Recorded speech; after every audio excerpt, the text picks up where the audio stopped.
pasteur Paul. Nous allons essayer de partager une semaine Mobimba.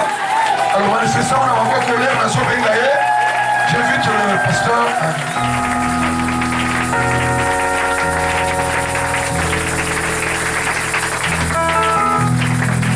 Gloire à Jésus. Je vous aime beaucoup. Vous êtes très gentils. Je vais nous inviter à lire quelques portions que je me suis proposées ce matin.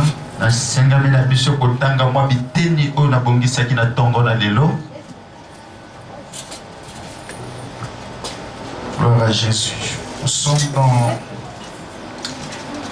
Ézéchiel. Je ne sais pas s'il y a un lecteur de la Bible. Ézéchiel chapitre 18, versets 1 à 4. Et nous lisons 19 à 20. Pour ceux qui écrivent, Ézéchiel 18, 1 à 4, 19 à 20.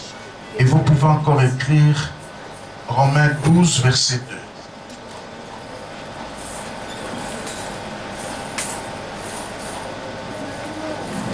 Un lecteur comme ça, je suis là. Allez-y. Ézéchiel chapitre 18, du 1er au 4e verset, je lis au nom de Jésus. La parole de l'Éternel me fut adressée en ces mots. Pourquoi dites-vous ce proverbe dans le pays d'Israël? Les pères ont mangé des raisins verts et les dents des enfants en ont été agacées. Je suis vivant, dit le Seigneur, l'Éternel. Vous n'aurez plus lieu de dire ce proverbe en Israël. Voici, toutes les âmes sont à moi. L'âme du Fils comme l'âme du Père. L'une et l'autre sont à moi. L'âme qui pêche, c'est celle qui mourra. 19. Vous dites, pourquoi le Fils ne porte-t-il pas l'iniquité de son Père? C'est que le Fils a agi selon la droiture et la justice. C'est qu'il a observé et mis en pratique toutes mes lois, il vivra. L'âme qui pêche... Je croyais que tu allais dire amen à cette parole. Gloire à Jésus. Continuez. L'âme qui pêche, c'est celle qui mourra. Le Fils ne portera pas l'iniquité de son Père. Amen. Et le Père ne portera pas l'iniquité de son Fils. La justice du juste sera sur lui. Et la méchanceté du méchant sera sur lui. On peut reprendre en place, nous lisons Romains 12, verset 2.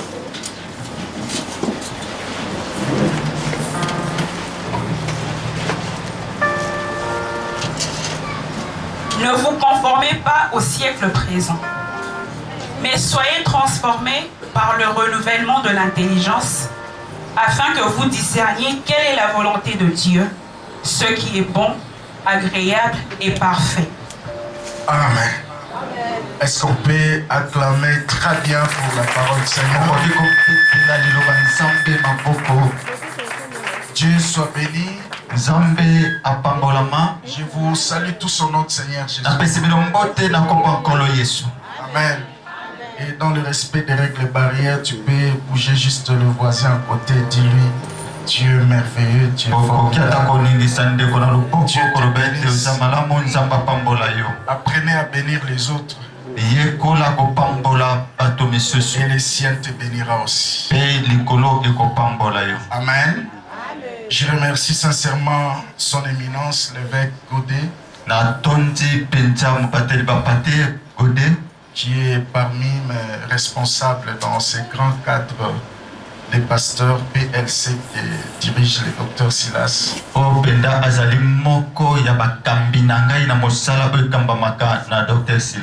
C'est un homme en qui j'ai beaucoup d'estime et beaucoup de respect.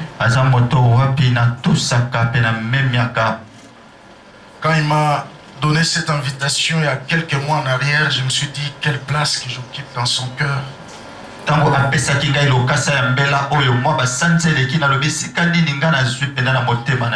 Sincèrement, mon évêque, beaucoup de respect et je suis très reconnaissant. Et je vois aussi Mami à côté. Amen. Moi, je suis de ceux-là qui croient qu'à côté et non derrière, à côté d'un grand homme, il y a une grande dame.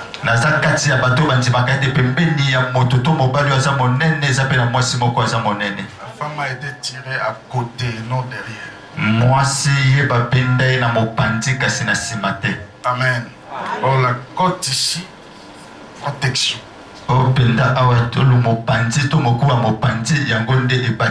Ah, on a passé le baptême, ouais. Est-ce qu'on a abattu la quoi par exemple? Amen. Parce que pourquoi on pense à ça, on battait la thème. Tu vas voir ça au bas là? Parce qu'on y a un petit âge. Tu as délivrance à ma famille, il faut me la libérer.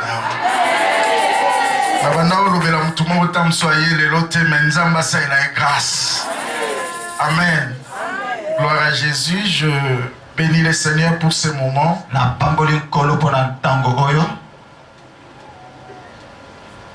Nous voulons prendre un temps de partager sur la délivrance des familles. Un message fort. Un message qui a changé ma vie. A changé, a bousculé mon ministère. J'ai vu des gens venir sans statut. Dieu aujourd'hui leur a donné des statuts sociaux dignes. Et partout où nous sommes passés, véhiculer ces messages, d'abord commençant par ma propre famille maternelle et paternelle. J'ai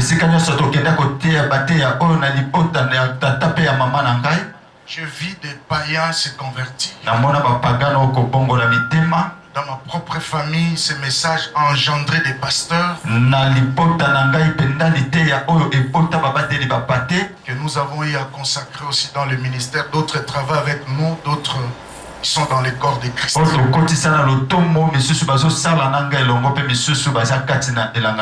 J'ai vu des églises être bénies. J'ai vu des croissances numériques extraordinaires. J'ai vu des guérisons. J'ai vu des miracles de toutes sortes au travers de ces messages. Alors tout dépendra de la manière dont vous allez vous comporter. Parce que la Bible dit qu'il te soit fait selon ta foi. Amen. Tu peux regarder le voisin, il ne te sera fait que selon ta foi. Bénissons tous ceux qui sont en direct, tous ceux qui nous sont fidèles. Que Dieu vous bénisse et ceux qui vont nous suivre en différé par YouTube. Que le Seigneur vous soit favorable.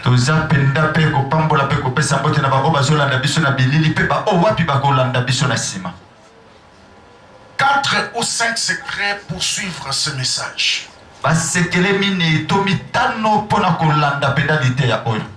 Et être béni. Premier secret, observer un moment de jeûne volontaire. Peut-être des 0 heures à 12 heures, 0 heure à 18 heures, ou 0 heure avant culte. Ça dépend de vous. Vous pouvez prendre du thé le soir ou ouvrir votre jeûne avant le culte. Ça dépendra, mais soyez au moins à l'état de jeûne.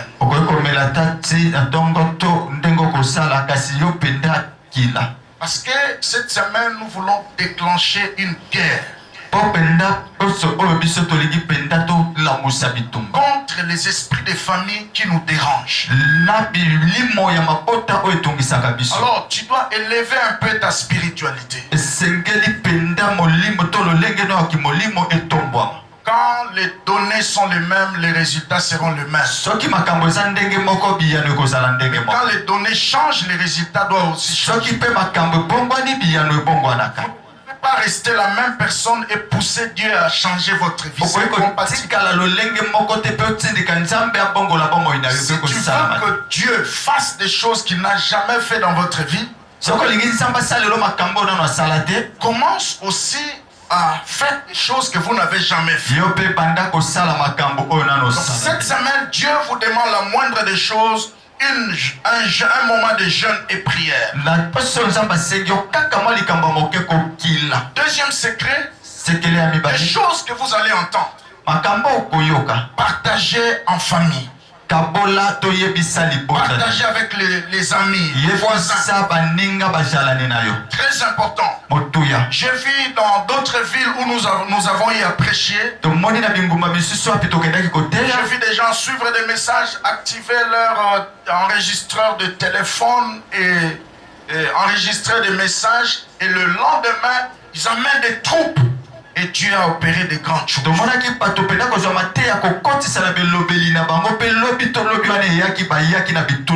Troisième secret, veuillez noter les points qui concernent votre vie. Parce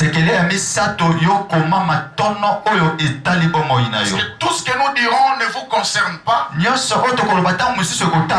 du moins chacun de nous aura un point qui lui est précis. Et un autre secret, soyez là tous les jours. Prenez ces programmes comme une cure qu'un médecin t'a prescrit, dont tu es sous traitement.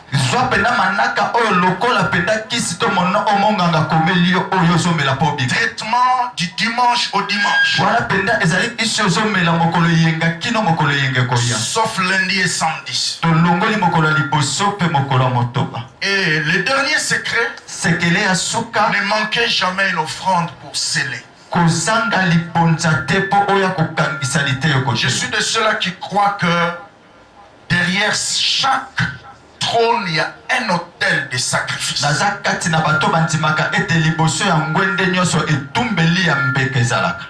Lorsque vous voyez quelqu'un régner dans un domaine, réussir dans un domaine, si tu baisses les regards, tu te rendras compte que derrière son succès, il y a un autel de sacrifice. C'est un homme de principe, c'est un homme qui obéit à certaines lois.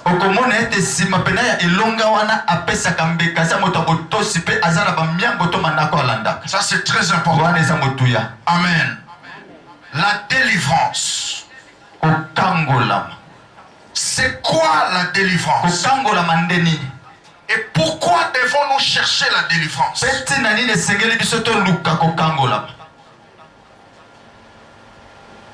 3 buts poursuivis dans ce message. Le tout premier but, le message, ce message est là pour nous informer. Nous allons recevoir des informations par rapport à nos familles.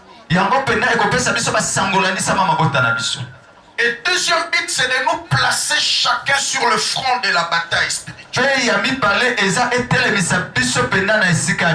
Et la plus grande bataille que nous avons, c'est dans le sang. Dis à ton voisin,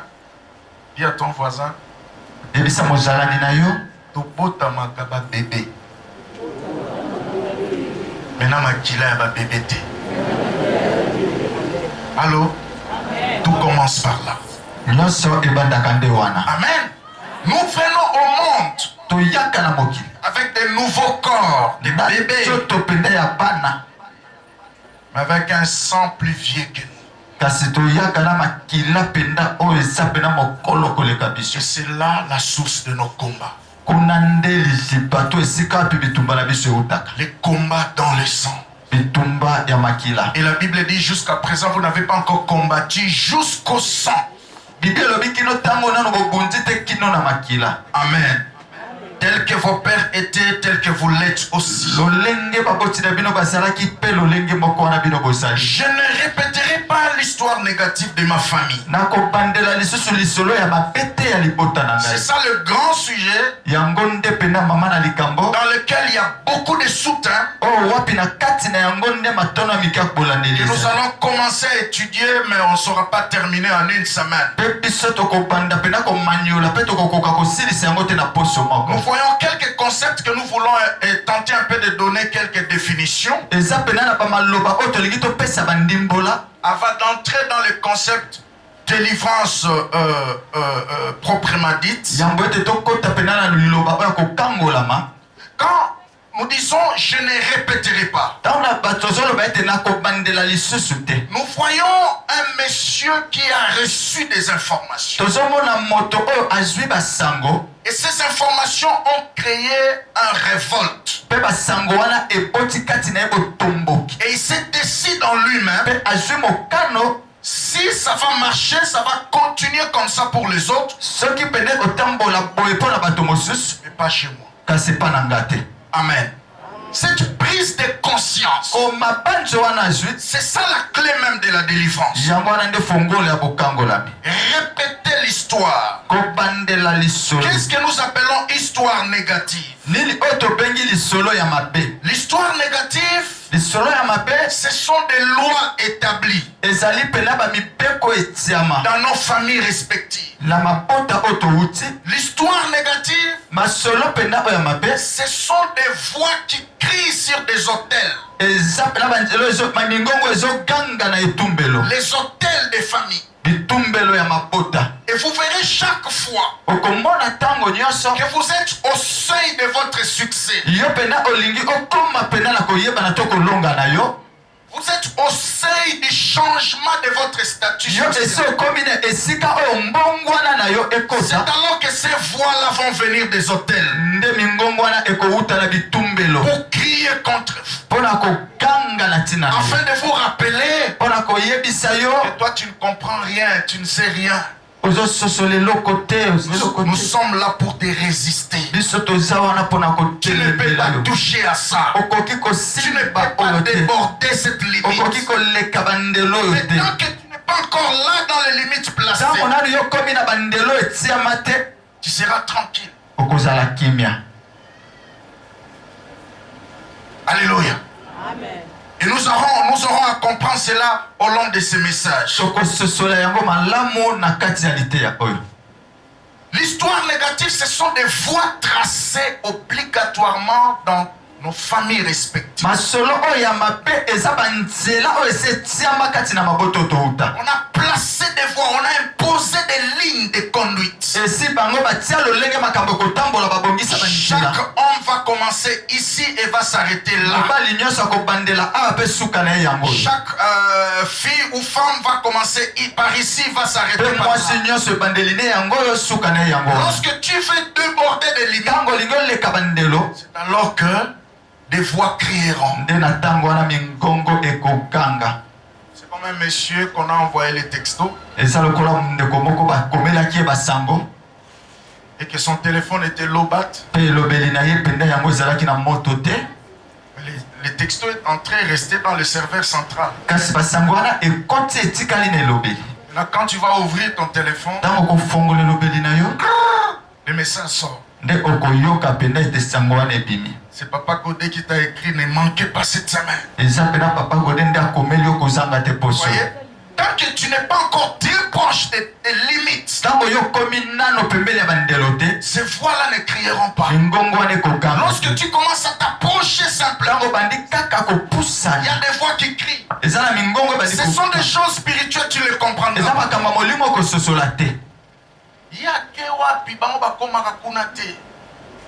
C'est alors que via Moutebandiko basculer.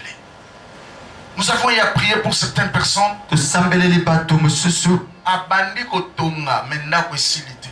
Moussa le koufi. Soko remonte fili à Bawebso. Ah, asaka na mbongo. Moussa la kitoko mais Moussa le beba. Soko landeli bien. Mingomo ikangachi. Bango batonga kate. Et balindiri ni yake na kotonga. D'autres sont même morts comme ça. Tout simplement parce qu'il est monté dans des hauteurs interdites. D'autres sont allés comme s'il est allé saluer la bénédiction. Il entre le matin. Il n'est pas encore 12 heures. On les chasse. Pourquoi? Les voix ont crié. Il y a cause de salaire, il y a bon moté. Donc, à quel endroit qui peut s'emboter pas, après quelques jours, on les tire vers le bas. Il sa voisin d'autres dans la famille ma paix. Soit une église, soit conscience. Nous quand nous amenons la profondeur. Ton potami ba bébé maintenant ma kila ya kala. Il y a des sangs dans lesquels on a interdit accès à certaines choses. Il peut tout faire, il se bat comme tout autre homme. Mais dans son sang là, il y a des paroles programmées. Il ne peut pas atteindre certaines dimensions. Même quand on a été au moins, c'est maintenant, c'est pas lui. Déjà dans des radars de famille, il y a un programme de délivrance. Nous devons les distraire à tout prix pour qu'ils n'entrent pas en contact avec la grâce qui va couler pendant une semaine.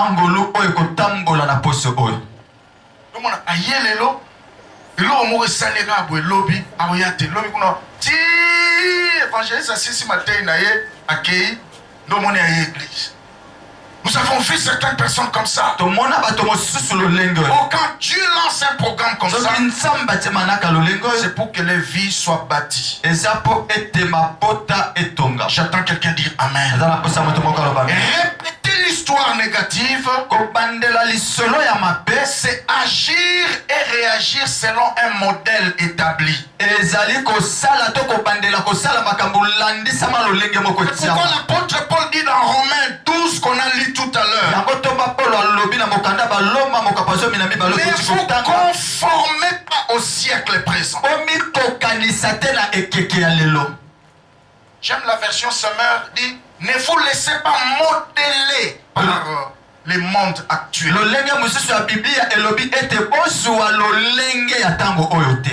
Ok? Je prends deux mots là. C'est conformer et c'est transformer.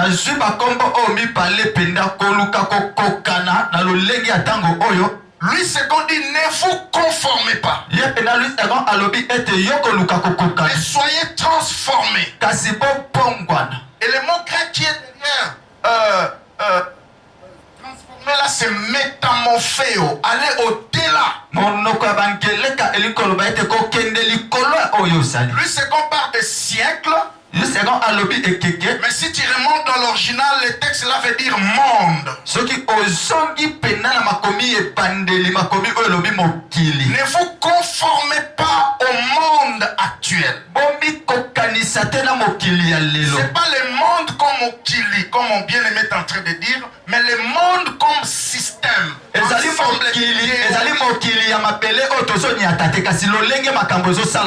Chaque domaine de la vie est un monde. Il y a des pratiques, il y a des théories en vigueur. Maintenant ici l'apôtre dit ne vous conformez pas. Dans chaque famille d'où nous sommes sortis, c'est comme tout un monde. Il y a des pratiques qui des fois énervent la parole de Dieu. Et nous ne devons pas nous conformer à ces principes. Nous devons aller au-delà des lignes qu'on a tracées dans nos familles. J'attends quelqu'un dire Amen. Voilà pourquoi dans Ézéchiel 18, c'est Dieu qui parle à son peuple. Parce que des fois quand nous parlons de la délivrance, certaines personnes pensent que cette histoire-là concerne des païens, des gens qui ne connaissent pas Christ. Non. Ici, Dieu s'adresse à son peuple. Et pourquoi dites-vous ces proverbes en Israël? Les pères ont mangé des raisins verts. Et les dents des enfants n'ont été agacées. Les raisins verts dont on parle ici, c'est certaines pratiques que les pères ont fait. Dans l'esprit de ce message, ça signifie des alliances de nuit. Mama kelemba ya butu wana. O C'est ça les raisins verts. Frère, il y a des choses qui se sont passées dans nos familles respectives. Si tu étais là, tu n'allais pas accepter. Même si tu les ignores, mais les cahiers des charges du diable contre ta vie ne changera pas. Ah oui, les cahiers des charges, les lignes tracées. Quand ils ont fait ces alliances-là, ils ne vont pas vous laisser tranquille. Moi, si quelqu'un est en Christ, il est devenu une nouvelle créature, toutes les choses anciennes sont passées. Frère, quand on avait mal compris ces versets-là, on était des bons clients du diable. L'ennemi s'arrangera toujours pour que tu ignores sa présence. Que tu n'arrives pas à croire que tout ce qui t'arrive, il est derrière. Il fera tout pour te convaincre.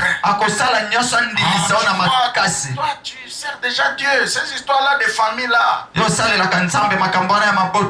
n'a pas d'effet sur toi. C'est comme nous disons souvent par le courage du christianisme, et sans effet naïo, sans effet nangaï. C'est pas parce que tu as dit sans effet que ces histoires-là ne te suivront pas. J'attends quelqu'un dire Amen. Ça c'est très important. L'histoire négative de ma famille, c'est tout simplement des lois établies. La famille. C'est quoi la famille? On a appris à l'école primaire. La famille est composée du père, de la mère et des enfants. Amen. C'est ça, non? Maintenant, ce papa-là, qui quitte sa famille, il vient épouser cette maman-là. Il commence à faire des enfants. Tout commence par les origines. J'attends quelqu'un dire Amen. Au comme on a été mouké, mais moussissa n'a moué quelques mètres. Ya moulay. Est-ce que tout le monde a lobby Amen? Très bien. C'est pourquoi nous disons à ceux qui ne sont pas encore mariés, moi si bataille a une longuité dans mon Congo. Amen, bah célibataire. Célibataire au même. Amen. Moi je suis évangéliste, je parle au cœur. Je suis en train de te choquer pour Otombo. Moi je révolutionne le cœur. Amen, amen. Célibataire, quand la frère Rwanda na maboko teka na balara au pesotala et dans mon Congo. Il y a des familles cimetières. Tu entres comme ça, tu vas perdre au moins 2 enfants, au moins 2 grossesses.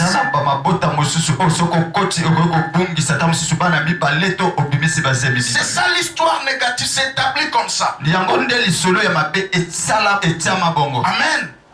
Voilà pourquoi les services de délivrance avant le mariage est très important. Il y a un de mes fils qui se marie aujourd'hui. Juste après les cultes ici, on va aller. L'autre qui se marie le 19. Nous là, nous proposons des services de délivrance. Ma soeur, mon frère, n'entrez pas dans le mariage avant la délivrance. Les deux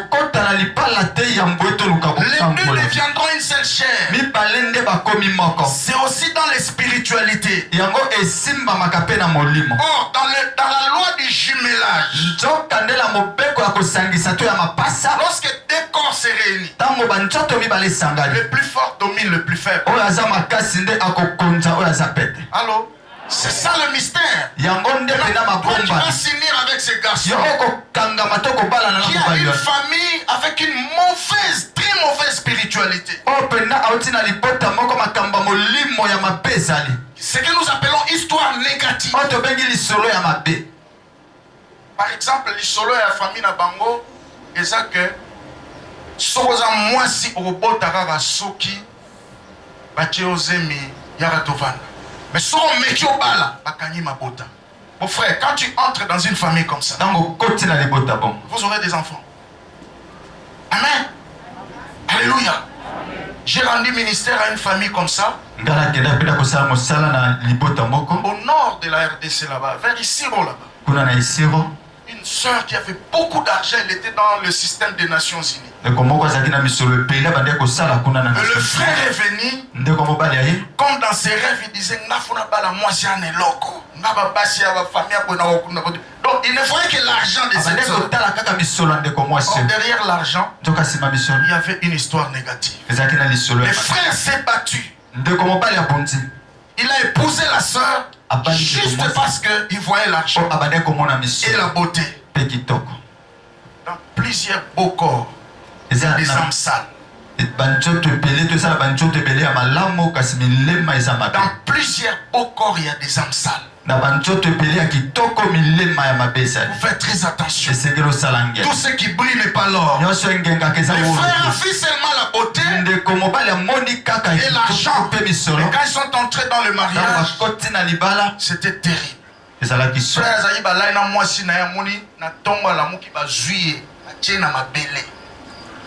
Il voyait des phénomènes bizarres. Or, l'histoire négative, il y a famille, il y a soeur, donc c'est une femme à Kokobalate. Il y a fois son bon et belé, asali sa bana ya bande kono bazo zemsa bango wana. C'est ça leur histoire négative. Maintenant, lokola frère ya no me mangambo. Kozoé na mariage, nyon soyé et quitter les namutu. Tout dans nos voisins, maman vivre les airs pour tout et na au côté. Mais mon pasteur m'a comme sunni na solo kawana. Eh bien, dans solo kande délivrance. Est-ce que tout le monde a le bien? Amen. Avant que je voyage pour le Lubumbashi, j'ai prié pour une soeur. 1, 2, 3, 4. 64 démons. Sont allés à Longiboé et comment m'était. Mon frère, ce que vous avez fait, c'est bon, vous avez 32. Moi, nous avons sa vie. Est-ce que tout le monde a le bien? Amen. Il faut faire très attention. La famille, c'est la base. Amen. Même l'église est composée par des familles. La nation est composée par des familles. C'est ici que je dis des familles fortes construisent des communautés fortes. Il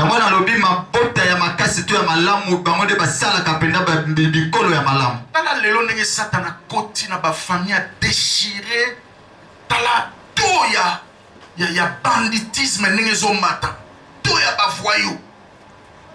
Babylone sous Babylone, c'est Mikolo, Bob, Talabatu. Depuis Tongo, ça déjà ivre. Parce que lorsqu'on est envoûté, on perd les yeux physiques, on perd les oreilles physiques, on perd l'intelligence normale. Et ça, c'est le plan de l'ennemi. Détruire des familles à la base pour que la nation entière souffre. Les familles fortes construisent des communautés fortes. Et des communautés fortes construisent des nations fortes. J'attends quelqu'un dire amen. Voilà pourquoi la délivrance doit commencer au niveau de la famille. Et nous proposons même qu'il y ait des séances de délivrance nationale des familles.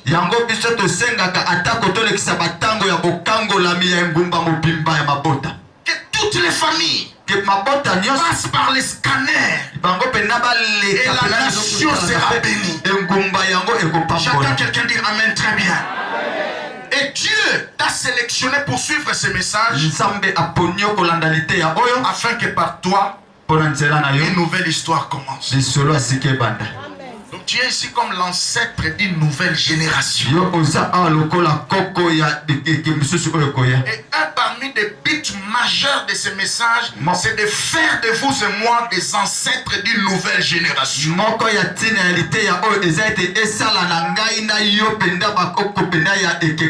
Une génération sans malédiction, une génération bénie, une génération sans sorcier, une génération qui prospère.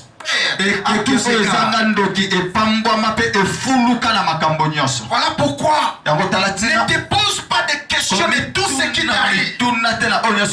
Parce que Dieu t'a réservé pour un but. Dans cette famille pourrie, Dieu a permis que tu les connaisses. Parce qu'il a un plan. Et ceux qui ont des grandes destinées, ils n'ont jamais eu de parcours facile. Et certains pourquoi où il n'y a pas toujours de parce que. Tu n'auras pas toujours des réponses à toutes les questions. Et tout ce qui t'arrive, continue à avancer. Parce que tu portes le poids de toute une génération. Les combats que tu vis là, ce sont les combats des générations. Les diables a peur de toi.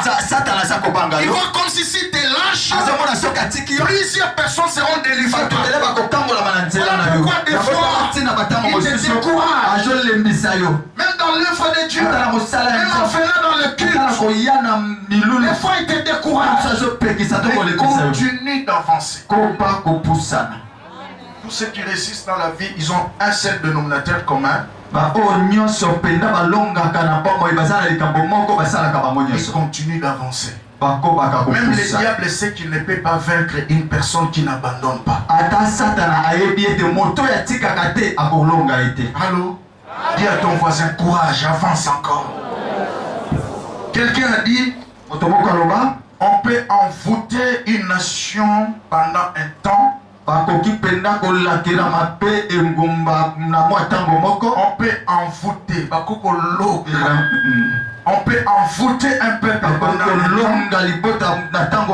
Mais on ne peut pas envoûter tout le peuple pendant tout le temps. Moi je dis, on peut envoûter une famille pendant un temps. Mais on ne peut pas envoûter toute la famille pendant tout le temps. Il y a toujours une poignée de gens que Dieu se réserve. Malgré la corruption du temps, malgré les envoûtements, malgré la sorcellerie et le degré de malédiction, il y a toujours une espèce de gens que Dieu se réserve.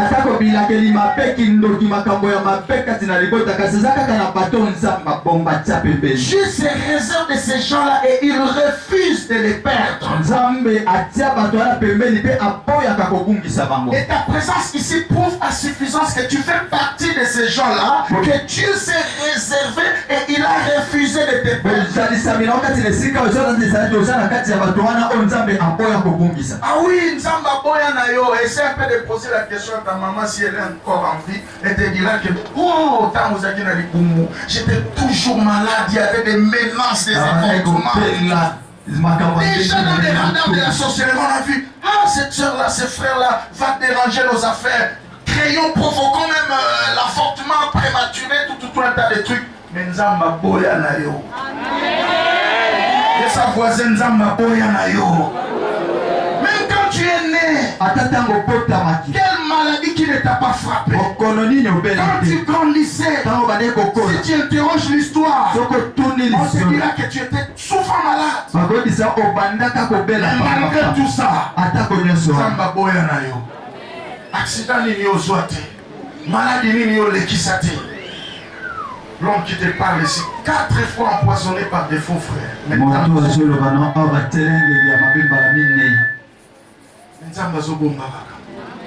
Le tout dernier, si ça dérangeait mon rein droit. Et mon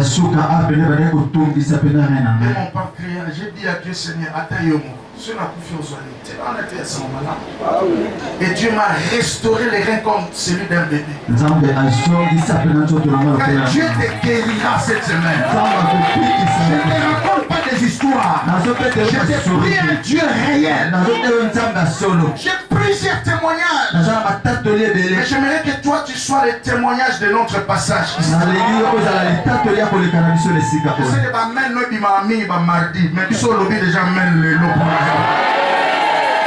C'est quoi la délivrance? D'abord, c'est qu'elle n'est pas. Amen. Parce que j'aimerais que nous puissions nous mettre d'accord sur des concepts avant d'aller plus loin.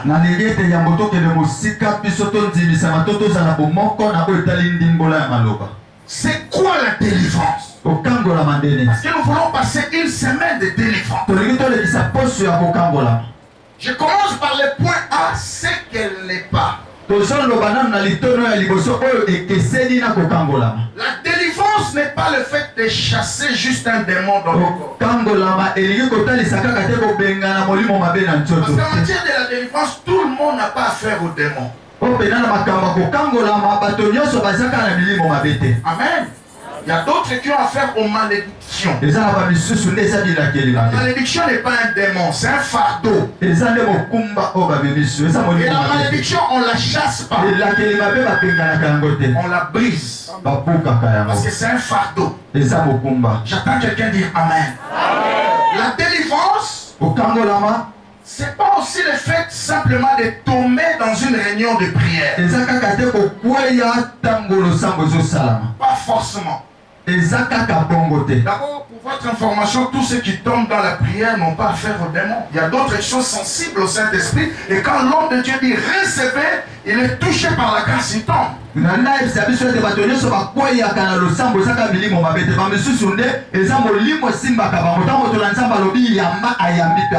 Amen. Alors, si vous n'êtes pas informé, moins affermi, vous pouvez commencer à chasser les démons là-bas du matin au soir, il ne sortira pas parce qu'il n'est pas là. C'est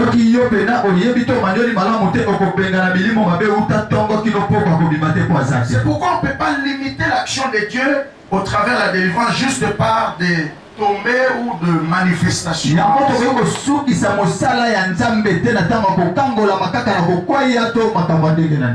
nous avons eu à prêcher dans certaines réunions. Plus de 6000 personnes.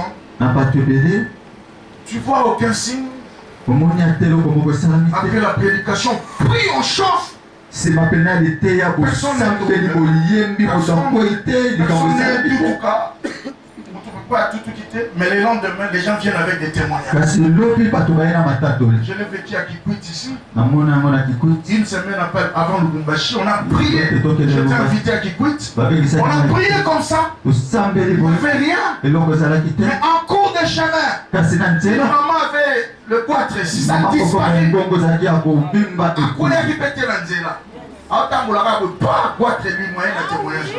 Alors que tant qu'il y a une église, il n'était pas aussi tombé, il n'y avait pas de manifestation. J'attends quelqu'un dire Amen. Ces histoires-là peuvent ou ne pas arriver. Mais nous ne pouvons pas bloquer Dieu dans ces systèmes. Si vous entrez sur notre page YouTube ou Facebook, vous verrez des gens dans nos réunions tomber partout. D'autres qui vomissent des choses. Mais ça peut ou ne pas arriver. Amen. Dieu est souverain.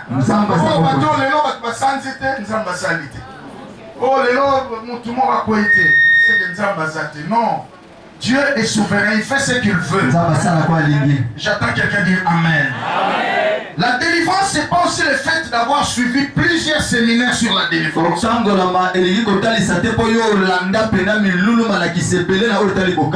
Qu'est-ce qui se passe là-bas? Délivrance. Moi, j'ai déjà suivi beaucoup de séminaires. On m'a soumis dans des jeunes prières. Je suis déjà délivré. Non. Amen. C'est quoi alors la délivrance? La délivrance, c'est la destruction d'une vie et l'installation d'une autre vie. Car la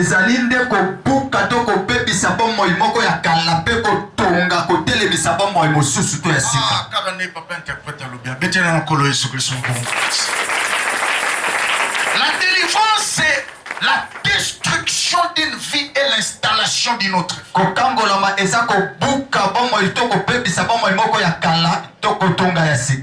Ah oui, c'est ce que Dieu a dit à Jérémie. Dans Jérémie 1, verset 10 à 11. Il dit ceci.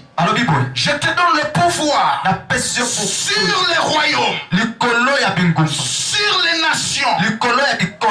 J'aime les verbes d'action que Dieu utilise dans l'appel de Jérémie. Il dit je te donne le pouvoir sur les royaumes. D'un côté, tu vas hacher, tu vas détruire, tu vas renverser, et de l'autre côté, tu vas bâtir et planter. C'est ça la délivrance. On arrache des choses. C'est ça le vocabulaire que j'ai cherché. Au picoli. Donc moi ma prière to sabilon to ko picola. Est-ce que tout le monde le dit amen? À un certain moment ko buka. On a détruit des choses. Et nous allons renverser des choses. Mais aussi planter et bâtir. C'est l'histoire d'un monsieur qui est en train de déboiser une forêt. C'est comme ça que nous prions. D'accord, to picola, toujours picola. To kati, to picoli, terrain et banzete sanini. Et quoi? Maman va na bamboka bazalia. Nabiso batova na bamboka. C'est pourquoi que na bamboka soit pemaye. Alléluia. Voilà.